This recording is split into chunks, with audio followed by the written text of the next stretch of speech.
Hello, আসসালামু আলাইকুম। কাছে এবং দূরে যে যেখান থেকে মোবাইলে, ট্যাবে, ল্যাপটপে কিংবা কম্পিউটারে আরকেএল আইসিটি স্টুডিও এই চ্যানেলটি দেখছেন তাদের সকলকে ধন্যবাদ জানিয়ে ও সুস্বাস্থ্য কামনা করে শুরু করছি আজকের এই ভিডিও টিউটোরিয়াল। আজকের এই টিউটোরিয়ালটিতে যে বিষয়টি উপস্থাপন করব সেটি হলো কিভাবে আমরা অ্যাডোবি ফটোশপের মাধ্যমে যে কোনো ছবির ব্যাকগ্রাউন্ড কিভাবে রিমুভ করব। তো ব্যাকগ্রাউন্ড রিমুভের জন্য আমরা যে টুলগুলি ব্যবহার করে থাকি তার মধ্যে এটি একটি। তো এটির নাম হলো ম্যাজিক ওয়ান টুল। আবার এখানে আরো একটি টুল থাকে, সেটি হলো কুইক সিলেকশন টুল। তো আমরা এই ম্যাজিক ওয়ান টুল নিয়ে ছবির ব্যাকগ্রাউন্ডের উপরে ক্লিক করব। ক্লিক করার পর আমরা ডিলিট বাটনে চাপ দেব। এটি দেওয়ার সময় এখানে লক্ষ্য রাখতে হবে যে ফরগ্রাউন্ড এবং ব্যাকগ্রাউন্ড কালার কি অবস্থায় আছে। তো আমরা যদি ব্যাকগ্রাউন্ড কালারটি সাদা রাখি তাহলে ডিলিট করার সাথে সাথে দেখুন ব্যাকগ্রাউন্ডটি সাদা হয়ে গেল। তো এটি গেল একটি। এখন আমরা এই ছবিটি নেওয়ার পর এই ব্যাকগ্রাউন্ড রিমুভের আরেকটি হলো এই হলো ল্যাসো টুল, পলিগনাল ল্যাসো টুল এবং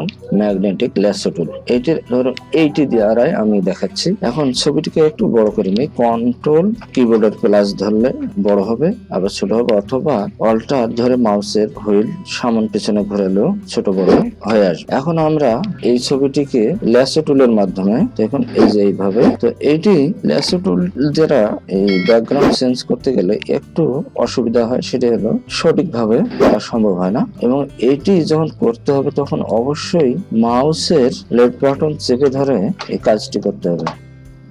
চেপে ধরার পর এইভাবে আমরা এইভাবে অবশ্যই মাউসের লেফট বাটনটি চেপে ধরে এইভাবে টেনে নিতে হবে। দেখুন সিলেকশনটি তৈরি হয়ে গেল। এখন আমরা এখান থেকে ইনভার্স করব। এইভাবে আমরা এই লেফট বাটন চেপে ধরে এইভাবে আমরা কাজটি এইভাবে করে নেব। দেখুন সিলেকশন হয়ে গেছে। এখন আমরা ডিলিট বাটনে চাপ দিলে ব্যাকগ্রাউন্ডটি রিমুভ হবে। তো ল্যাসো টুল দ্বারা করতে গেলে এরকম একটু সমস্যা হয়।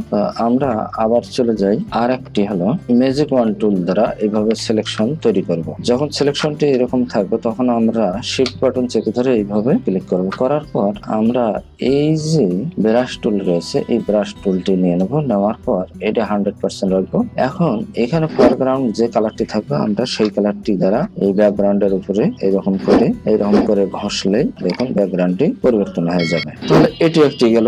আবার চলে যাই ইরেজার টুল দ্বারা। তো অবশ্যই ম্যাজিক ওয়ান টুল নিতে হবে। নেওয়ার পর এইভাবে সিলেকশন তৈরি করার পর আমরা এই ইরেজার টুল দ্বারা এটিকে ইরেজ করব। দেখেন তাহলে এভাবে আমরা ব্যাকগ্রাউন্ড রিমুভের কাজ করতে পারি। তারপর এখন আরেকটি কাজ রয়েছে, এই যে দেখুন গ্রেডিয়েন্ট টুল। এটি কিভাবে? তো এটি ওই ম্যাজিক ওয়ান টুল দ্বারা সিলেক্ট করার পর আমরা গ্রেডিয়েন্টকে যদি ব্যবহার করি দেখুন ব্যাকগ্রাউন্ডটি চেঞ্জ হয়ে গেল। তো এটি গেল।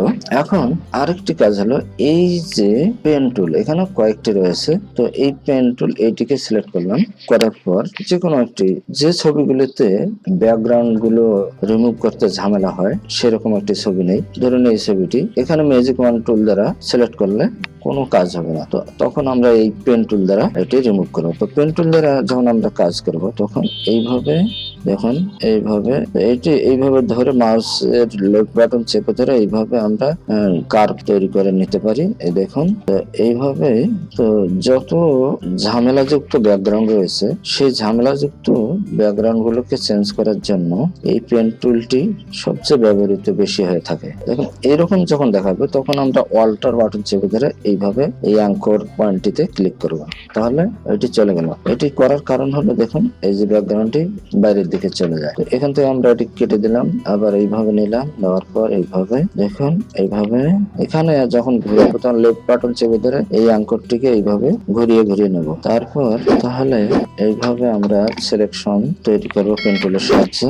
তাহলে ব্যাকগ্রাউন্ডটি রিমুভ করার জন্য এই পেন টুল দ্বারা সম্পূর্ণ ছবিটিকে সিলেকশন করার পর আমরা কন্ট্রোল এন্টার চাপ দেবো। দেখুন কন্ট্রোল এন্টার চাপ দেওয়ার পর ছবিটি সিলেকশন হয়ে গেল। দেখুন হয়ে গেছে। এখন আমরা এটি কি করব? ইনভার্স কন্ট্রোল শিফট আই অথবা সিলেক্ট থেকে আমরা এই ইনভার্স করতে পারবো। তাহলে এই ছবিটির ব্যাকগ্রাউন্ডকে সিলেকশন করে ফেললো। এখন আমরা ডিলিট বাটনে চাপ দেবো। দেখুন ছবিটি চলে গেছে। এটি একটি ব্যাকগ্রাউন্ড পরিবর্তনের উপায়। আবার এইটিকে যদি আমরা লক খুলে দিই, দেখুন লকটি খুলে দেওয়ার পর ডিলিট যদি করি তাহলে ব্যাকগ্রাউন্ডটি রিমুভ হয়ে গেল। তাহলে এটি একটি প্রক্রিয়া গেল। আবার আরেকটি প্রক্রিয়া, আমরা এই ছবিটিকে যে কোনো একটি পেজ নিয়ে নেব। ধরুন এই পেজটি নিলাম। নেওয়ার পর এই ছবিটিকে এটিকে ড্র্যাগ করে দেখুন এই যে তাহলে ড্র্যাগ করে এদিক নিয়ে আসলাম, দেখুন ব্যাকগ্রাউন্ডটি এখানে নেই। তো এটি হলো একটি প্রক্রিয়া। এখন আরেকটি প্রক্রিয়া আমরা দেখুন, এইটি হওয়ার পর আমরা কন্ট্রোল শিফট আই ইনভার্স করার পর দেখুন ব্যাকগ্রাউন্ড এটি আমরা এই স্টাম্প টুলের সাহায্যে কিন্তু এটা 100 করতে হবে এবং যে কালারটি নেব আমরা এখানে সেই কালারটি সিলেক্ট করতে হবে। ধরুন এই কালারটি এখানে আমি বা ধরুন এই কালারটি সেট করলাম, করার পর এই সেকেন্ড ব্র্যাকেট এবং থার্ড ব্র্যাকেট যেটি রয়েছে এই তার সেইটিকে দ্বারা আমরা ছোট বড় করে নেব। ফুলটিকে নেওয়ার পর এখন ধরুন এই কালারটি আমি এখানে সিলেক্ট করব। দেখুন তাহলে এখন এভাবে আমরা ক্লিক করে ব্যাকগ্রাউন্ডটিকে আমরা রিমুভ করতে পারি। তো এবারে আমরা একটি পদ্ধতি দেখব। ফটোশপটি ওপেন করলাম, করার পর আমরা এই ক্যানভাসে ডাবল ক্লিক করে অথবা ফাইল মেনু থেকে ওপেন অথবা কন্ট্রোল ও করে আমরা ছবি নিয়ে নেব। তো এই ছবি এবং এই তিনটি ছবি আমি এখানে নিলাম। নেওয়ার পর দেখুন ক্যানভাসের মধ্যে ধরুন এই ছবিটি যদি এক কালার হয়ে থাকে তখন আমরা সিলেক্ট হয় এই মেনুতে গিয়ে কালার রেঞ্জ এখানে ক্লিক করার পর এই আই ড্রপ বা সিলেক্ট অবস্থায় আমরা ব্যাকগ্রাউন্ডের উপরে ক্লিক করব। করার পর এই ছবিটির এই যে ফাজিনেস রয়েছে এটিকে আমরা বাড়া কমা করে ছবিটিকে অবশ্যই কালো রঙে পরিণত করে নিতে হবে। দেখুন এখানে যদি আমরা দেখি ছবি এরকম, আর এখন সিলেকশন করার পর এটি ওকে। এখন দেখুন সিলেকশন তৈরি হয়ে গেছে। এখন আমরা আবার সিলেক্টে যাব, ইনভার্স কন্ট্রোল শিফট আই করলেও হবে। হওয়ার পর আমরা কি করব, এটি সিলেকশন হওয়ার পর আমরা সিলেক্ট করার পর রিফাইন্ড ইরেজ অথবা কন্ট্রোল অল্টার আর অথবা আমরা এখান থেকে রাইট বাটনে ক্লিক করে রিফাইন্ড ইরেজ। এখন তো আমি এখান থেকেই করলাম রিফাইন্ড ইরেজ। করার পর দেখুন এই মেনুটি চলে আসলো। এখান থেকে আমরা এই যে আউটপুট টু সিলেকশন এখানে নিউ লেয়ার মার্কস যেটি আমরা করি না কেন ব্যাকগ্রাউন্ডটি রিমুভ হয়ে যাবে। তো নিউ লেয়ারে করলাম, করার পর ওকেতে ক্লিক করলাম। দেখুন ছবির ব্যাকগ্রাউন্ডটি চলে গেছে। দেখুন এখানে এই ছবিটি আগের, এখনকার ছবিটি হলো এটি গেল। এখন আমরা আবার আরেকটি ছবিতে চলে যাই। দেখুন সিলেক্ট কালার রেঞ্জ এখানে এই ফাজিনেস আই ড্রপার দিয়ে আমরা ক্লিক করব। ফাজিনেসটিকে একটু বাড়া কমা করে দেখব কতটুকু হয়। তো দেখুন অনেকটি কালো হয়ে গেছে। এখন ওকে, আবার সিলেক্ট, আবার রিফাইন্ড ইরেজ অথবা আমরা এখান থেকে রিফাইন্ড ইরেজ এখানে ক্লিক করলাম। করার ছবিটি এখন সিলেক্ট করে কালার রেঞ্জ এখন আমরা এই আইড্রপার এখানে ব্যাকগ্রাউন্ডে ক্লিক করার পর একটু বাড়া কমা করে নিয়ে ওকে করব। করার পর যেমন সিলেকশনটি বাইরে, এখন আমরা সিলেকশনটি ভিতরে নেব। তখন কি করব, control shift I inverse click করব।